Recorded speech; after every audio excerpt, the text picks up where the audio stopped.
Mi vecino me robaba agua, hasta que lo dejé sin casa, sin dinero y sin vida. Compré una casa en Asia hace poco. Una casa vieja, con alma de reliquia, con paredes que habían visto demasiados veranos húmedos y demasiados inviernos sin mantenimiento. Los dueños anteriores eran amigos de la familia, gente buena, pero la vida les jugó una mala pasada.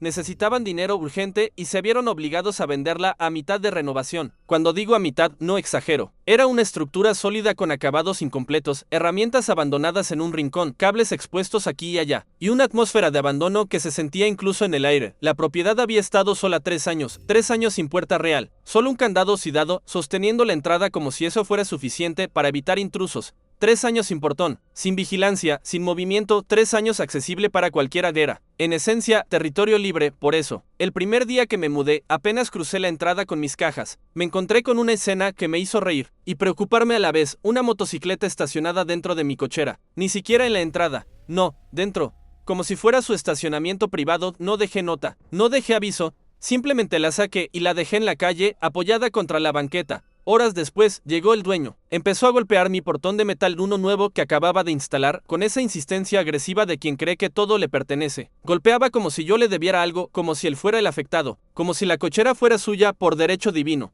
Pero yo no abrí ni un centímetro, solo lo escuché maldecir un rato y luego irse, llevándose su moto. Ese episodio me dio una probada de la clase de vecindario en el que me había metido. Pero aún no sabía lo peor. Con el paso de los meses, la situación mejoró un poco. Instalé un portón, reforcé las cerraduras, agregué cámaras y puse un letrero gigante de no estacionar, tan claro que cualquiera lo entendería incluso sin saber leer. Milagrosamente, la gente dejó de bloquear mi entrada, todo iba relativamente bien. Hasta que un día, mientras me bañaba, noté algo raro. La presión del agua bajó de golpe y pasó de un chorro fuerte y constante a un hilo flaco y miserable que apenas mojaba normalmente. Eso indicaría una fuga, un problema del tanque o algo simple. Pero justo en ese momento, mientras regañaba mentalmente a la bomba por fallar en el peor momento, escuché un sonido inconfundible, la bomba del vecino encendiéndose. El vecino en cuestión era un señor mayor, vivía en el primer piso de su casa de 3 niveles, y los otros 2 los rentaba a inquilinos jóvenes. Era un hombre del tipo viejo enojado con el mundo, uno de esos que siempre parecen estar buscando un conflicto aunque no tengan motivo.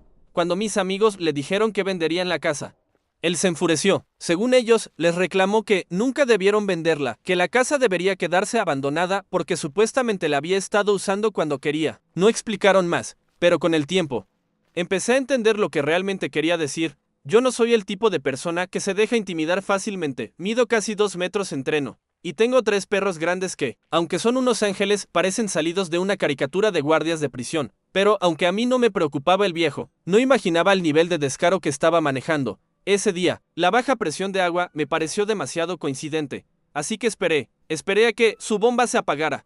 Cuando lo hizo, abrí nuevamente los grifos. La presión regresó como si nada hubiera pasado. Repetí la prueba varias veces. Siempre lo mismo, presión débil. Bomba del vecino encendida, presión normal. Bomba del vecino apagada. Ese fue el momento exacto en que lo entendí. El viejo no solo era entrometido, no solo era problemático. No solo estaba molesto porque compré la casa, el viejo había entrado en la propiedad, probablemente durante los años que estuvo abandonada, y había conectado sus tuberías a mis líneas de agua, había estado llenando sus tanques, sus pisos rentados, sus servicios. Con mi agua durante años, de pronto, muchas cosas cobraron sentido. Los amigos que me vendieron la casa mencionaron alguna vez que el recibo del agua se había multiplicado por 3 misteriosamente. Ellos creían que era una fuga oculta, pero claro, no era una fuga, era el vecino, usando la casa vacía como si fuera suya. Me quedé sentado en la cocina, escuchando la bomba apagarse y encenderse, y sentí esa mezcla entre enojo, incredulidad y una calma extraña que solo aparece cuando la solución empieza a formarse sola en tu cabeza. Podía denunciarlo. Sí, legalmente estaba robando servicios, pero el agua en mi país es barata, ridículamente barata. Incluso con ese robo, pagaba unos $5 al mes. No era por el dinero, era por el descaro. Era la actitud, era que él creía que yo era demasiado tonto para darme cuenta, así que decidí no discutir, no enfrentar, no advertir.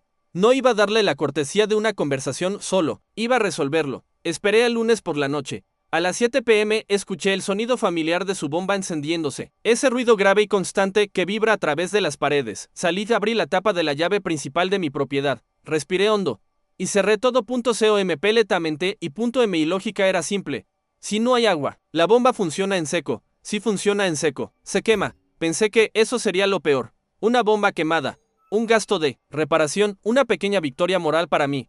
pero jamás imaginé lo que iba a desencadenar. La bomba del viejo estuvo trabajando toda la noche horas y horas sin descanso, intentando llenar un tanque que nunca subiría de nivel. Su motor forzado, la fricción aumentando, el cableado viejo calentándose. Lo que no sabía, lo que nadie sabía, era que su instalación eléctrica era un desastre. Cables de los años 90, empalme sin protección, cintas sueltas, una maraña que habría hecho llorar a cualquier electricista. A las 3 de la mañana escuché gritos, muchos gritos, puertas abriéndose, pasos rápidos, voces enojadas. Me asomé discretamente por la ventana. Los inquilinos del viejo estaban furiosos. No tenían luz, no tenían agua. Y en este país, sin esos servicios, no puedes vivir. El agua es esencial, la electricidad es esencial.